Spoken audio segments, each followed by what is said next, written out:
Hello, and welcome to another episode of Ask the Wizard After Dark. I'm your host, Russ Leteau, aka The Wizard.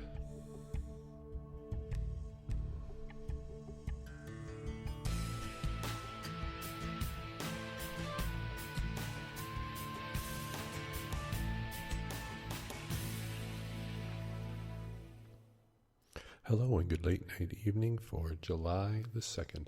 This is another episode of Ask the Wizard After Dark. I'm your host, Russ Leteau, aka The Wizard. I remember before I took my first steps through the looking glass into a world that seems so normal, and you can almost say mundane now. I would gaze through it, and well, the concepts and the philosophies and the practices were really quite fascinating. I knew they were fiction, and the only place they were real was in movies. And so I could step through that looking glass and become a character in a movie that I would be watching, a TV show, a book. And whether it be for an hour and a half or maybe longer, I could pretend to live that life like it was real. But I knew at the end, when the movie was over and the lights came up, as we all sort of single file marched our way out of the theater, that I was going to leave this reality that was very temporary and really an illusion. But I got to pretend it was real. I would walk out of the theater and I would be assaulted with the bright lights of the lobby, and I would need to adjust to reality. Don't we hear this so much? People start to dream. I mean, really dream. They start to take those steps through the looking glass. And so often they hear, you need to come back to reality. It was fun that you did it for a while, and it's great that you enjoyed it, but you need to come back to reality. And so we're taught that world on the other side of the looking glass isn't real. We don't live in that world. That world exists only for the actors in the movies and the people that we look at them as they walk down the street talking to themselves, knowing they're just not quite in touch with reality. And I was one of those people. I was one of those people that I knew very well, that happy endings only happen in movies. I mean, yes, they could happen out here, but not like the movies. Because we live in a world of reality.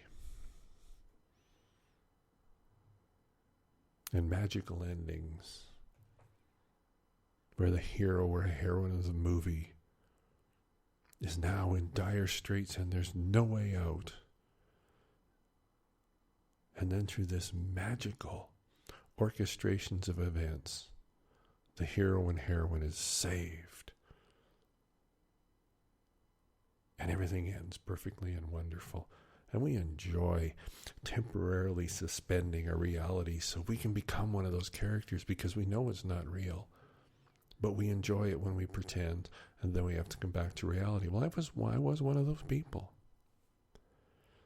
But as many of you have heard that have listened to this show or any of our other programs on the Convergence Media HC network, 13 years ago, I had a very, very real, undeniable experience of reality on the other side of the looking glass. And in that moment, I knew that there was something here that was real, because it wasn't a movie. It wasn't a wonderful story that I read in a book. I stepped through the looking glass, and it was real. It wasn't an illusion. It wasn't a dream. It was reality. And to begin with, I really didn't know what to do with it. You see, because I'd been taught so long that energy healing and things like this, which is what was used to heal my back injury, just happened in movies and in books and on the television shows you watch, but it wasn't real. But you see, I experienced reality through the looking glass of insanity. And I say that because we have decided, as a society, we've decided that this side of the looking glass is normal, is practical, is responsible, and everything on that other side of the looking glass is pure illusion. And it's okay if you play and pretend, but if you actually take a step through and start to live your life like the illusion is real, we know there's something wrong with you. We've even used the words, I know it's a strong word, but we've used the words insane. When a person is insane, it's like they're not in touch with reality. I know that's a very abrupt word to use, but that's just it. These people, those people that they talk strange and they talk about all these things, it's like they're not in touch with reality. They're crazy. They're on the other side of the looking glass.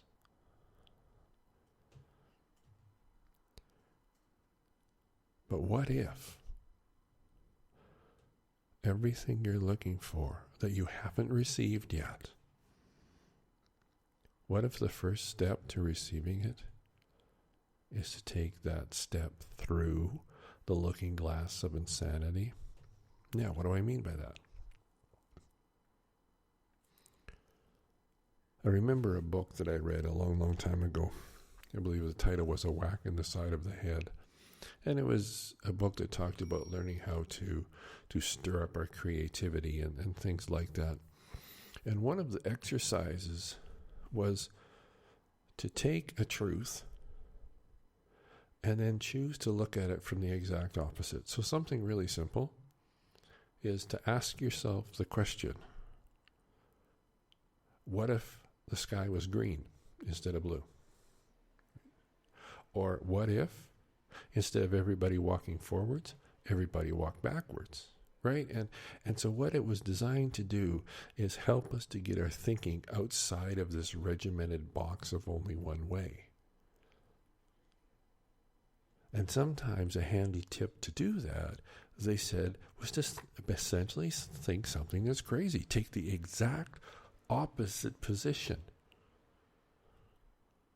What if we all walked backwards instead of frontwards? What if vehicles all went the opposite direction?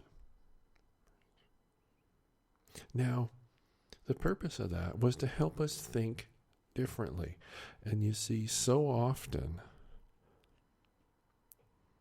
as each one of us reaches our ordained, predestined moment, we're designed to take that first step through that looking glass. It requires us to start to think differently. And often differently isn't anywhere close to a strong enough word. It often requires us to look at the world from the exact opposite direction that we always have. And why that is so much of a challenge for us is because we have been taught that this is what reality is, and everything else is pure science fiction and fantasy. Now, I don't have to tell any of you of this, of how many of the normal, mundane experiences and devices that we use today, not that many years ago, were purely science fiction. And I find it really interesting that it seems invariably as a society, we seem to approach life like we know everything there is to know. There's nothing else to discover. We know that there's nothing else now anymore on the other side of that looking glass that needs to come to this side. There just isn't. We've discovered everything.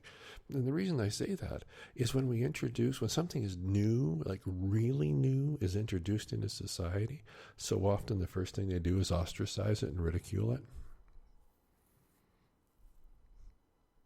So many of the inventions and the protocols and the medical treatments and things like this that not that many years ago were viewed as witchcraft, that were viewed as purely science fiction, are now everyday experiences. We don't even think about them. As a matter of fact, we think that anything other than that is now the new crazy. And yet not that many years ago, what we've decided is normal today was crazy back then. Hey, have you ever noticed that? Crazy keeps changing. So where's this looking glass? Where do we draw the line with this looking glass of what's real and what's illusionary, of what's normal and what's crazy? Because the looking glass keeps changing, doesn't it? You see, how do we know what's really on the other side of that looking glass? How do we know when we've reached this is the end? There's nothing else new to learn.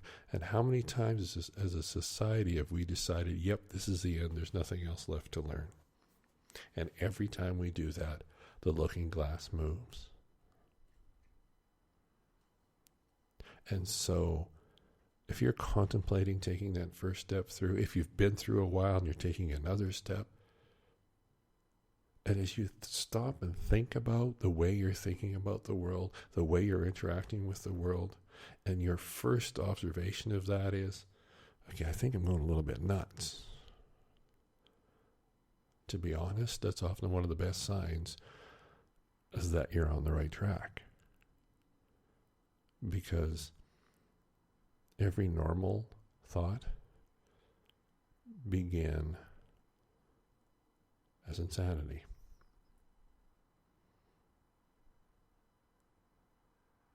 So many things that we consider normal and mundane today, we don't even think about it, arrived by us stepping through the looking glass and choosing to believe the unbelievable.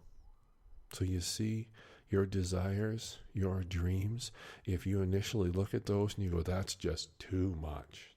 Now it's just totally unreasonable, totally unrealistic. It'll take a miracle to have that happen. However we wish to containerize that. If that's where you're at right now, perfect. Because that's the first step. You see, a dream and a desire is never on this side of the looking glass. It always begins on the other side. Your dreams and your desires are not on this side of the mirror. They're on the other side. And as we choose to believe the unbelievable, it starts to make its journey through the mirror of insanity. We go through that same mirror to meet it. The two become one, and we have a brand new normal.